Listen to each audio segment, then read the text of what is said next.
সালটা ছিল 2015। CIA headquarter ভার্জিনিয়ায় হঠাৎ একটি কল আসে জন বার্নানের কাছে। তাকে বলা হলো সিআইএর পুরো সিস্টেমকে সে হ্যাক করে ফেলেছে। ফোনে কল করা ব্যক্তিটির কথা শুনে মনে হলো আওয়াজটি একটি বাচ্চা ছেলের। সেই সময় জন বার্নান দুনিয়ার সবথেকে শক্তিশালী ইন্টেলিজেন্স এজেন্সি সিআইএর ডিরেক্টর ছিলেন। তখন ওনাকে ফোন করা তো অনেক দূরের কথা, ওনার পার্সোনাল নাম্বার পাওয়াটাও খুব মুশকিল ছিল। এই কাহিনীটি ছিল সেই দুজন বাচ্চা ছেলেগুলোর, যারা সুপার পাওয়ার সিআইএর পুরো সিস্টেমকে হ্যাক করে পুরো আমেরিকাকে অবাক করে দিয়েছিল। বাচ্চা ছেলেগুলো কে ছিল আর কেনই বা কীভাবে হ্যাক করলো? অজানা তথ্য চ্যানেলে আপনাদের স্বাগত। হ্যাক করার পর বাচ্চাটিকে তার ডিমান্ড জিজ্ঞাসা করা হলে সে বলে মিডল ইস্টে প্যালেস্তাইনে হামলা বন্ধ করতে হবে এবং শান্তি ফিরিয়ে আনতে হবে। ছেলেটির ফোন থেকেই বুঝতে পেরেছিল তাদের পুরো সিস্টেম হ্যাক হয়ে গেছে। এই হ্যাকিং সিআইএ সমেত পুরো আমেরিকা কী ক্ষতি হতে পারে সেটা ভিডিওটির আরও সামনে দেখলে বুঝতে পারবেন। ফোন কলটি রাখার পরেই সিআইএ এবং পুরো আমেরিকা খুব চিন্তায় পড়ে গেছিল, এটাই ভেবে যে সিআইএর মতো এত বড় একটি ইন্টেলিজেন্স সংস্থা পুরো সিস্টেমটা হ্যাক হয়ে গেছিল। এটা ছিল আমেরিকার কাছে একটা লজ্জাজনক ঘটনা। সিআইএর হেডকোয়ার্টারে একটি ব্রাঞ্চ আছে, যেখানে সিআইএর কোনো স্টাফকে যখন কোনো গ্লাসে কফি দেওয়া হয় সেই গ্লাসে কোনো লোগো লাগানো থাকে না আর কোনো স্টাফের নাম লেখা থাকে না। কারণ হলো সেই কাপের নাম দেখে কেউ যাতে সেই সিআইএর এজেন্টদের কাছে সহজে পৌঁছতে না পারে। যে সিআইএর এত ছোট ছোট বিষয়গুলোকে এত গুরুত্ব দেয়, তাদের পক্ষে সিস্টেম হ্যাক হওয়াটা খুব আশ্চর্যের বিষয় হয়ে দাঁড়িয়েছিল। ইনভেস্টিগেশন শুরু হবার পর জানা গেল এই ফোনটি এসেছিল ইংল্যান্ডের লিসেস্টায়ার নামে একটি শহর থেকে। 15 বছরের বাচ্চা করেছিল। এই বাচ্চাটি নিজেকে ক্র্যাকা বলতো। বাচ্চাটির একটি হ্যাকিং গ্রুপ ছিল যার নাম ছিল ক্র্যাকাস উইথ অ্যাটিটিউড। কিন্তু প্রশ্নটা হলো সিআইকে কেন এবং কিভাবে হ্যাক করলো? এটা জানার জন্য আরেকটু পেছনে 2008-এ যেতে হবে, যেখান থেকে কাহিনীটা শুরু হয়েছিল। 2008 সালে আমেরিকার স্টেট ভার্জিনিয়াতে আরেকটি ছেলে ছিল, সে গেম খেলতে খুব পছন্দ করত, যাকে সবাই চিনত ডেফল্ট নামে। ছেলেটি গেম জিততে গেমে প্রোগ্রামিংয়ে ঢুকে অনেক কিছু চেঞ্জ করতে শুরু করলো। যেমন অনলাইন গেম কাউন্টার স্ট্রাইকের রুলস চেঞ্জ করে সে খুব সহজে জিতে যেত, মানে ছেলেটি চিপ বানাতো। এইসব শিখেছিল সে ইন্টারনেট থেকেই।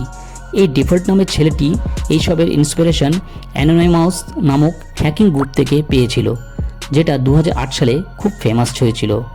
এই সময় এই অ্যানোনিমাস নামক হ্যাকিং গ্রুপটি সবসময় খবরের শিরোনামে থাকতো। এই গ্রুপটি আওয়াজ ওঠানোর জন্য বড় বড় ওয়েবসাইট হ্যাক করত আর তাদের মনের মতো করে মেসেজ লিখে দিত।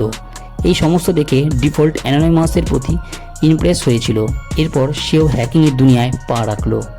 এরপর ডিফল্ট আস্তে আস্তে ছোট ছোট ওয়েবসাইট হ্যাক করা শুরু করে দিল। ও বড় কিছু করতে চাইছিল। ডিফল্টের হ্যাকিং গ্রুপের যোগদান করার ইচ্ছা জাগলো। ডিফল্ট অ্যানোনসেক নামে একটি হ্যাকিং গ্রুপে যোগদান দিয়ে ফেলল। এই গ্রুপটির আগেও কিছু ওয়েবসাইট হ্যাক করেছিল, কিন্তু এই গ্রুপটি শুধুমাত্র পলিটিক্যাল বিষয়ে হ্যাক করত। অ্যানোনসেক ব্রডব্যান্ড ব্যবহার করে নিজের ইন্টারনেটে ভাইরাস বানিয়ে ছড়িয়ে দিত। এরপর যেই কম্পিউটারে ভাইরাস যেত সেটা চলে আসতো অ্যানোনসেকের হাতের মুঠোয়। যেসব কম্পিউটারে ভাইরাস যেত সেই সব কম্পিউটারকে বলা হতো বটনেট।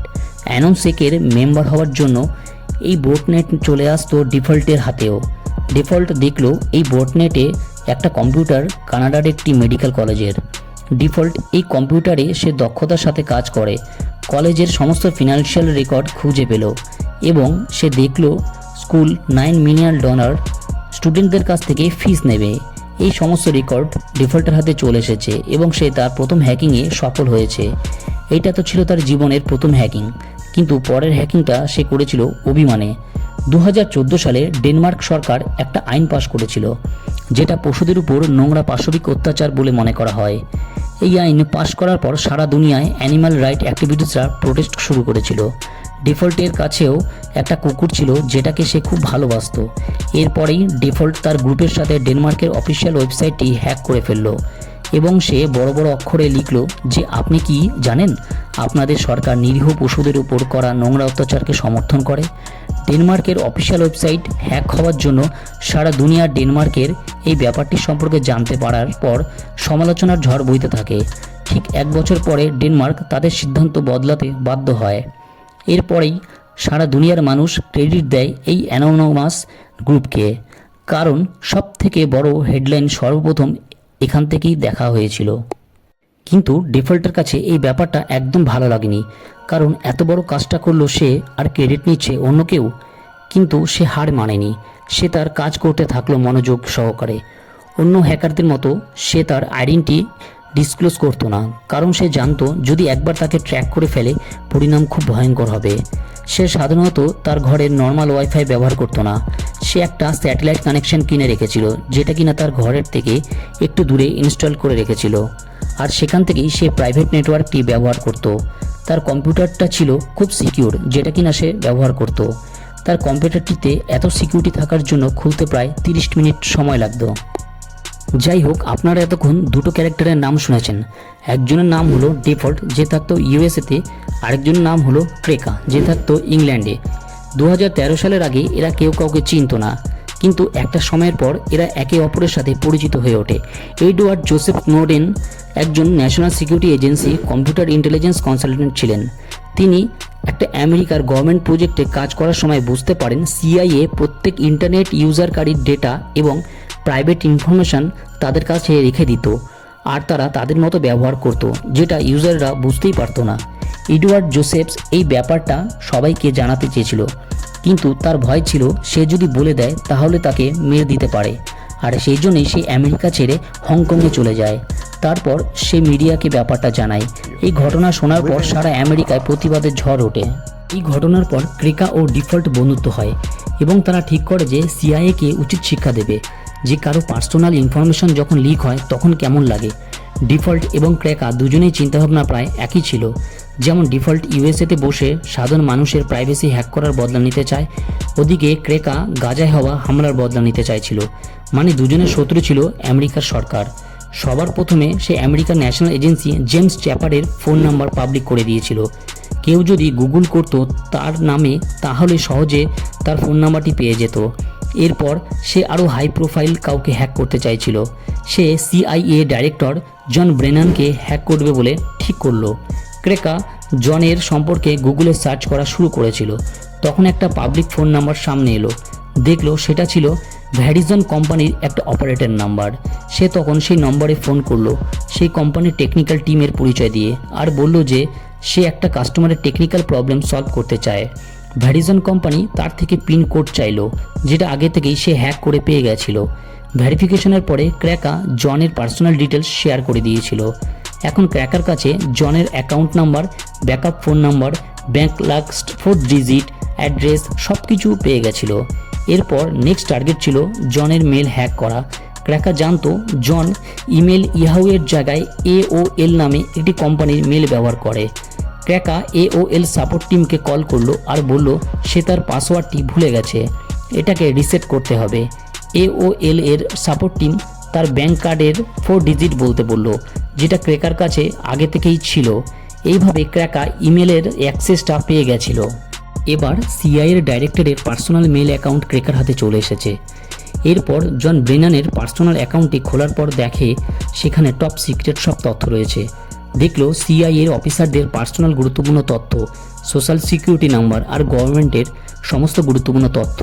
ততক্ষণ পর্যন্ত জন ব্রেনান জেনে গেছিল যে তার পার্সোনাল মেল আইডিটি হ্যাক হয়ে গেছে। তখন সে তাড়াতাড়ি তার অ্যাকাউন্টটি বন্ধ করে দিল, কিন্তু এটা অনেকটাই দেরি হয়ে গেছিল জনের কাছে। ততক্ষণ ক্র্যাকা সমস্ত গুরুত্বপূর্ণ ডকুমেন্টসগুলো ডাউনলোড করে ফেলেছিল।